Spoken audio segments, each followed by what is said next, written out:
Assalamualaikum warahmatullahi wabarakatuh. Saya Muyi Ayu Hapsari. Saya mahasiswi Fakultas Hukum Universitas Kristen Indonesia. Pada kesempatan ini saya akan membahas terkait dengan materi koperasi simpan pinjam. Koperasi simpan pinjam ini sama seperti lembaga keuangan pada umumnya, di mana IKNB memiliki kelebihan dan kekurangan. Kelebihannya, pertama, pinjamannya lebih ringan, kedua, lebih cepat mendapatkannya, tentunya pengajuannya juga hanya online, terus kreditnya tanpa agunan, terus sebagian besar ini tanpa melihat riwayat nasabah terdahulu. Tentunya juga ada kekurangannya dari IKNB ini, rendahnya deposito, dari tanpa agunan, terus tenornya juga terbilang singkat, terus terdapat biaya tambahan, tidak ada biaya tambahan, keamanannya tidak sekuat bank, dan plafon pinjamannya lebih kecil dari bank. Dan salah satu koperasi simpan pinjam ini biasa dikenal dengan KSP. Di sana ada terkait dengan landasan hukum yang tentunya sudah mendasar dari tahun 2012 sampai dengan tentang perkoperasian, di mana ada undang-undang yang terdahulu dari nomor 25 tahun 1992.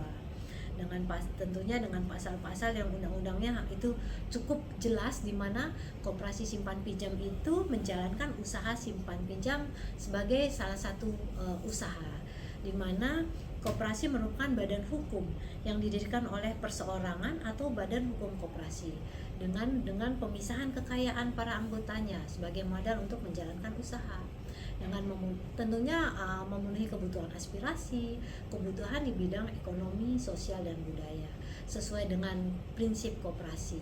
Dan koperasi simpan pinjam ini ada 4 di Indonesia.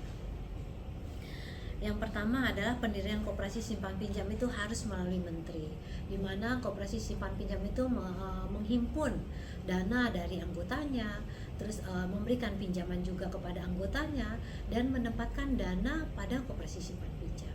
Kedua, dia tetap harus memperhatikan prinsip kehati-hatian, di mana wajib memberikan informasi yang jelas, timbulnya risiko terhadap penyimpan, dan dilarang melakukan investasi usaha pada sektor real. Ketiga, di mana koperasi simpan pinjam ini itu dana adalah dari anggotanya sendiri, kemudian menyalurkan dana tersebut kepada para anggotanya. Dan menurut Widianti dan Sunidia itu, koperasi simpan pinjam itu tentunya memiliki tujuan untuk mendidik agar anggotanya itu hidup sederhana, hidup hemat, dengan menambahkan pengetahuan terhadap pengkoperasian. Jadi tidak serta-merta hanya untuk menambah keuntungan. Dan untuk tujuan tersebut agar tercapai, tentunya harus ada pengurus koperasi. Pengurus koperasi itu terdiri dari pengawas, manajer, dan tentunya ada rapat yang harus konsisten dijalankan, di mana pengurus itu harus sebagai pusat pengambil keputusan tertinggi, dan memberi nasihat juga, dan menjaga berkesinambungan terhadap organisasi, dan pastinya orang yang harus dipercaya. Ini sudah jelas dalam Undang-Undang Perkoperasian, di mana pengawas itu adalah melakukan pengawasan terhadap pelaksanaan kebijakan dan pengelolaan koperasi, dan tentunya harus ada report dalam laporan koperasi, dan berwenang memiliki catatan pada koperasi, dan tentunya memberikan keterangan dan hal-hal yang harus disampaikan kepada anggota koperasi. Kemudian manajer simpan pinjam koperasi, di mana manajer tersebut harus terampil dan eksekutif. Dia bisa memimpin, jangkauan pandangannya harus jauh. Dia harus memberikan masukan kepada anggota koperasi apa harus dan bagaimana, tentunya untuk mencapai tujuan yang sama. Dan tentunya rapat koperasi ini harus ada kekuasaan tertinggi dalam koperasi. Dan ini tertuang dalam Undang-Undang pasal 22 sampai 27 Undang-Undang Perkoperasian. Ini juga sudah diatur dalam peraturan pemerintah itu nomor 9 tahun 1995. Dan ini usaha usaha simpan pinjam merupakan kegiatan yang dilakukan untuk menghimpun dana dan menyalurkan melalui kegiatan usaha simpan pinjam dari dan untuk anggota koperasi yang bersangkutan. Yang keempat adalah koperasi simpan pinjam berbentuk itu primer dan sekunder. Kenapa primer dan sekunder? Ini sesuai dengan peraturan perundang-undangan tentang persyaratan dan tata cara pengesahan akta dan perubahan anggaran dasar koperasi yang nantinya menjadi berlaku sebagai izin usaha. Dan pengaturan koperasi ini sudah tertuang dalam Peraturan Menteri Nomor 15 per MKUKM 9 tahun 2015 tentang usaha simpan pinjam oleh koperasi. Di sini sudah ada keputusannya, itu peraturan ini hadir untuk mencabut keputusan Menteri Koperasi nomor 96 tahun 2004 tentang pedoman standar operasional manajemen koperasi simpan pinjam. Kedua, peraturan Menteri Negara Koperasi Usaha Kecil Menengah nomor 19 tahun 2008 tentang pelaksanaan kegiatan usaha simpan pinjam koperasi dan UKM. Yang ketiga, peraturan Menteri Negara dan Koperasi Kecil dan Menengah nomor 20 tahun 2008 tentang pedoman penilaian kesehatan koperasi simpan pinjam dan unit simpan pinjam koperasi, yang dimana sudah dirubah menjadi peraturan Menteri Negara Koperasi dan Usaha Kecil yang dirubah menengah Republik Indonesia, itu nomor 14 tahun 2009 tentang perubahan atas peraturan Menteri Negara Koperasi dan Usaha Kecil Menengah, itu dari tahun 2008 tentang pedoman pelaksanaan kegiatan usaha simpan pinjam oleh koperasi, di mana legalitas usaha dalam koperasi simpan pinjam ini adalah dalam bentuk usaha simpan pinjam yang dimiliki oleh KSP dan usaha koperasi setelah akte pendirian disahkan. Ini kita lihat ada ulas kasus koperasi Indosuria, di mana nasabah ungkap kalau PT Indosuria itu adalah gagal bayar koperasi simpan pinjam Indosuria. Ini ada linknya, bisa kita disaksikan. Di mana Kementerian Koperasi dan UMKM mengendus kasusnya itu di tahun 2018, di mana investasinya itu ini adalah investasi ilegal, di mana koperasi Indosuria ini mengalami gagal bayar terhadap nasabah meskipun mereka mengelola dana sekitar 10T itu dari tahun 2018, di mana seorang nasabah yang telah menceritakan pengalaman berinvestasi dengan bunga iming-iming 8-9%, dan kenapa dia percaya, karena koperasi ini sudah berjalan 30 tahun dan menurut dia itu sudah diawasi oleh pemerintah dan ini termasuk aman. Kemudian harapannya ternyata tidak sesuai harapan tentunya. Karena apa? Dimana dengan dia bertujuan dengan menarik dana, itu dia tidak, pertama adalah manajemen koperasi itu tidak memberikan solusi yang memadai, jadi nasabah tidak dapat menarik uangnya. Yang kedua adalah nasabah berharap agar pemerintah tidak lagi melindungi kejahatan yang di industri keuangan itu telah dilaporkan kepada yang berwenang. Dan yang ketiga adalah Kementerian Koperasi dan UMKM telah mengetahui pelanggaran yang dilakukan ISP sejak tahun 2018. Kemudian koperasi telah melakukan pemeriksaan dan menemukan pelanggaran administratif. Mereka memberikan peringatan terhadap koperasi dan memperbaiki temuan sehingga saat ini. Tapi sampai sekarang itu belum memenuhi kewajibannya.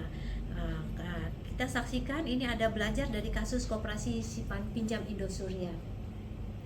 Alfi Sahrin itu 7 Februari 2023. Ini kita saksikan sebentar. Di mana awal mula KSP Indosuria ini itu tahun 2012 yang beramat di MH Tamrin. Dia jelas memiliki badan usaha pendirian, terus NIK-nya, kemudian ada NIK KSP Indosuria yang sudah expired tahun 2022 itu. saat itu menjabat dan pada saat itu dimiliki PT Indosuria itu Inti Finance memiliki saham di beberapa perusahaan dengan tujuan utamanya ada mengantisipasi kemungkinan larangan penjualan medium term dan surat utang menengah secara retail oleh pemerintah, dan kemudian menjadi sumber utama pendanaan PT Indosuria, di mana start awal mulanya itu menempatkan dana sebesar 100 juta yang terdiri dari simpanan pokok dan simpanan lainnya. Namun dakwaan kejaksaan bahwa Henry Surya dan benar-benar menyetorkan dana kepada 23 karyawan lainnya yang menjadi pinjaman.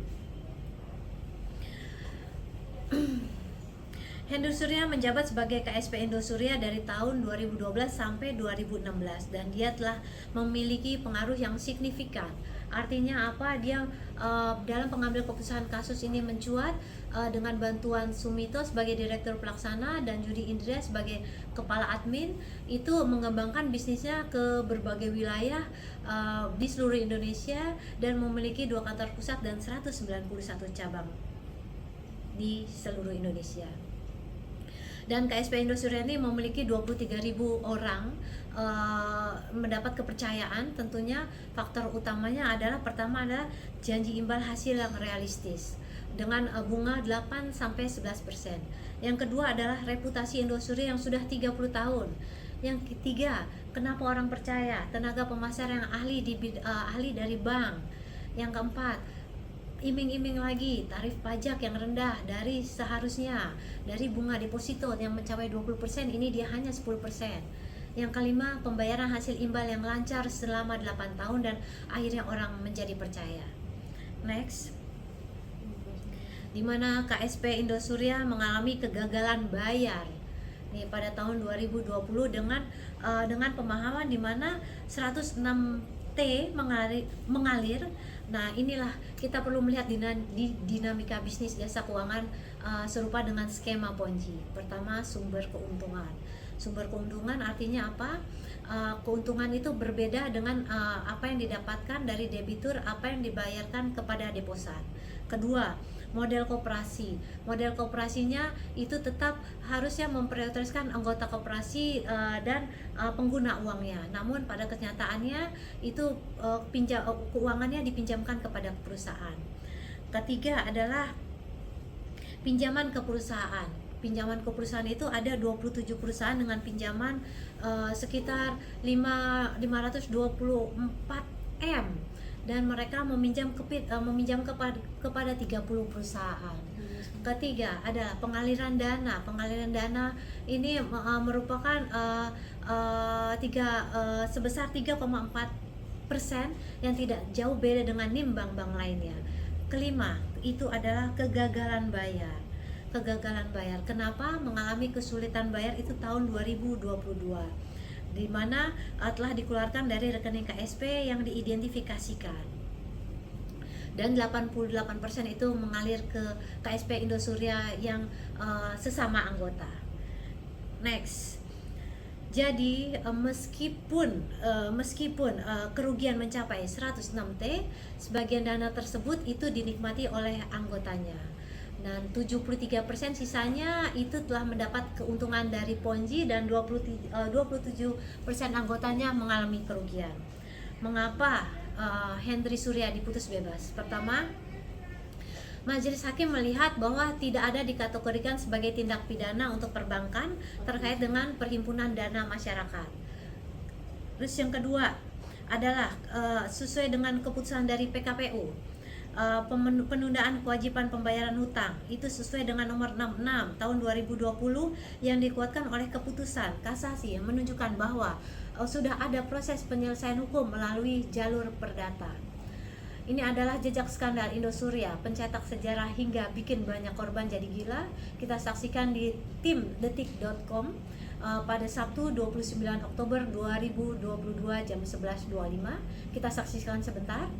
Ini ada linknya, di mana kasus ini yang mengalami kerugian yang menarik perhatian publik itu sekitar 106 T. Dan itu awalnya adalah PT Indosuria itu di PHK massal, dan akhirnya menjadi Indosuria membuat nasabah merugi hingga triliunan rupiah. Jejak ini mencakup pertama adalah Henry Surya ditetapkan sebagai tersangka tahun 2020. Kedua, KSP juga ini kenapa diangkat? Ini tersangka itu tahun Juli 2020. Dan kemudian ketiga sudah dilimpahkan kejaksaan. Terus yang keempat, Henry Surya itu ditahan dari Maret 2022, dan Juni 2022 itu dilepas karena masa tahanan habis. Kemudian akhirnya nasabah protes, dan 1 bulan kemudian dia ditahan kembali. Dan pada yang keenam, karena perhimpunan dana masyarakat tanpa izin, ini didakwa Henry Surya dan Juni Indria. Dan ketujuh, modus KSP ini adalah melibatkan penawaran penanaman modal uang sebesar 10T, dan kasus ini telah merugikan banyak nasabah yang mengalami stres dan menjadi gila dengan penyitaan aset sebesar 2,5T, dan rencana untuk mengajukan penyitaan sebesar 40T. Apa sih yang harus kita ambil dari kasus ini? Pertama adalah jaringan investasi di koperasi simpan pinjam. Jaringan investasi di koperasi simpan pinjam ini memiliki visi dan misi yang sesuai harusnya dengan nilai-nilai kita. Artinya apa? Bukan hanya mencari keuntungan. Koperasi ini harus hanya tidak dikelola hanya dengan memotivasi kita dapat keuntungan yang besar, semata-mata hanya untuk untung dan untung sekali. Ini adalah bukan awal dari tujuan prinsip ekonomi koperasi yang didirikan oleh Muhammad Hatta. Bergabung dengan koperasi itu tidak hanya dari janji imbal besar, dari yang pertama itu dengan berbagai macam koperasi, dan tentunya itu harus ada akses ke likuiditas ke Bank Indonesia dan lembaga pinjaman simpanan LPS seperti yang dimiliki oleh bank. Dan jika kita menjadi investasi dengan risiko yang tinggi, tentunya pasti dengan risiko yang rendah. Tapi kalau kita memiliki return, ya kita mau mencari return yang lebih tinggi, ya tentunya pasti akan risikonya pasti jauh lebih besar. Penting untuk diingat bahwa bagian alami dari investasi, dan selama potensi return tinggi, cenderung tentunya berdampak risiko yang lebih besar. Dan praktek seperti ini tentunya dengan skema Ponzi masih memiliki daya tarik bagi beberapa orang. Terima kasih. Wassalamualaikum warahmatullahi wabarakatuh. Semoga ini bermanfaat bagi kita semua.